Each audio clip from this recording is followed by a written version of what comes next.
आजादी का सफर आकाशवाणी के साथ। एक राष्ट्र का जन्म। भारत का गौरवशाली स्वतंत्रता संग्राम आधुनिक विश्व के अब तक के सबसे बड़े संघर्षों में से एक है। आकाशवाणी समाचार आपके लिए प्रतिदिन इस संग्राम की एक झलक लेकर आता है। नूर नूरानी लेकर आया, इश्क इलाही जलवा दिखाया।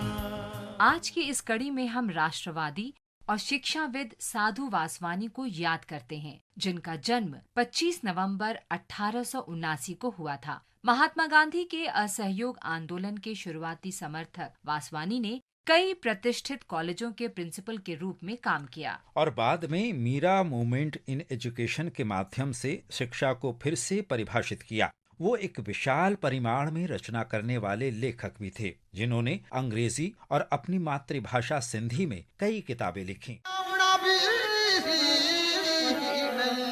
किस चीज की कमी पे भी खत लिखी भेजना में हो,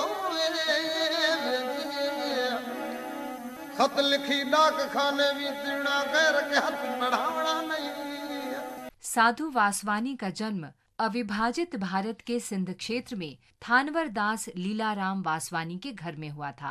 कॉलेज की पढ़ाई पूरी करने के बाद वासवानी ने अपनी मां से भगवान और मनुष्य की सेवा के लिए अपना जीवन समर्पित करने की अनुमति मांगी, लेकिन वो नहीं मानी तो वासवानी ने पढ़ाना शुरू कर दिया। उन्होंने कलकत्ता के मेट्रोपॉलिटन कॉलेज में इतिहास और दर्शन शास्त्र के प्रोफेसर के रूप में भी कार्य किया। कलकत्ता में वासवानी को अपने गुरु श्री प्रमोथोलाल सेन मिले। जुलाई 1910 में वासवानी अपने गुरु के साथ विश्व धर्म कांग्रेस में भाग लेने के लिए बर्लिन गए। सम्मेलन में वासवानी ने भारत के प्रतिनिधि के रूप में भाषण दिया और शांति का संदेश दिया। वासवानी उस समय के थे जब औपनिवेशिक शासन से मुक्ति के संघर्ष के रूप में देशभक्ति अपने चरम पर थी। वो एक स्वतंत्रता सेनानी थे और सत्याग्रह आंदोलन में महात्मा गांधी के करीबी सहयोगी के रूप में काम करते थे। उन्होंने देश के युवाओं को मातृभूमि की सेवा में स्वयं को समर्पित करने के लिए प्रेरित करने वाली कई पुस्तकें लिखी। इनमें शामिल हैं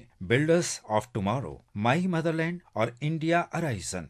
उन्होंने स्वतंत्रता आंदोलन को औपनिवेशिक शासक को सत्ता से बेदखल करने के अलावा अन्य रूप में भी देखा। उनके लिए इसमें भारत का आध्यात्मिक उत्थान भी शामिल था, ताकि जनता को गरीबी की बेड़ियों से मुक्त किया जा सके और प्रत्येक मानव गरिमामय जीवन व्यतीत कर सके। लोगों के हित कारण जग में प्रीतम आप पधार्या, लोगों के हित कारण जग में प्रीतम आप पधार्या। साधु वासवानी अपने समय से बहुत आगे थे। जब देश ब्रिटिश राज से आजादी के लिए संघर्ष कर रहा था और महिलाएं घर तक ही सीमित थीं, तब उन्होंने महिलाओं के उत्थान और चरित्र निर्माण में योगदान करने वाली एक आदर्श और विश्व स्तरीय शिक्षा की बात की। 1933 में मीरा स्कूल फॉर गर्ल्स का उद्घाटन हुआ और इस स्कूल ने मीरा मूवमेंट इन एजुकेशन की आधारशिला रखी। नैनों में एक नाम कुमारी, हृदय में प्रभु मूरत प्यारी, मंदिर मस्जिद और शिवाला, प्रेम का दीदार कराया। साधु वासवानी 16 जनवरी 1966 को 86 वर्ष की आयु में दुनिया को छोड़कर चले गए। उनके निधन पर विश्व भर में शोक की लहर छा गई। हम इस महान भारतीय आध्यात्मिक राष्ट्रवादी को नमन करते हैं, जिन्होंने न केवल देश की स्वतंत्रता के लिए बल्कि भारतीयों की आध्यात्मिक स्वतंत्रता के लिए भी काम किया।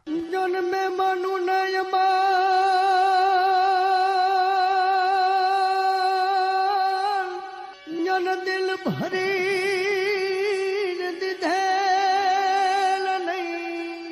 आज हम प्रसिद्ध कवि, समाज सुधारक और स्वतंत्रता सेनानी दूला भाया काग को भी याद करते हैं, जिनका जन्म 25 नवंबर 1902 को गुजरात के सौराष्ट्र में हुआ था। काग को भक्ति गीतों के साथ साथ गांधीवादी दर्शन और भूदान आंदोलन पर आधारित गीतों से युक्त 8 खंडों वाली कागवाणी प्रकाशित करने के लिए जाना जाता है।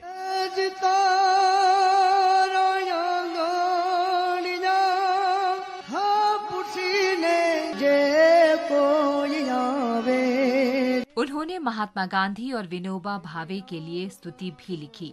1962 में काग को भारत सरकार ने पद्मश्री से सम्मानित किया था।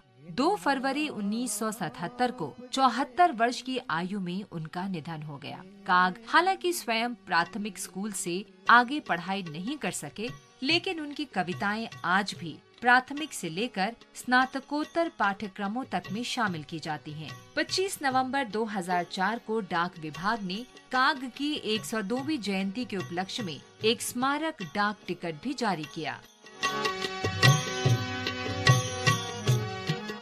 इसके साथ ही आजादी का सफर आकाशवाणी के संग श्रृंखला की ये कड़ी समाप्त हुई। मिलते हैं कल अगली कड़ी में।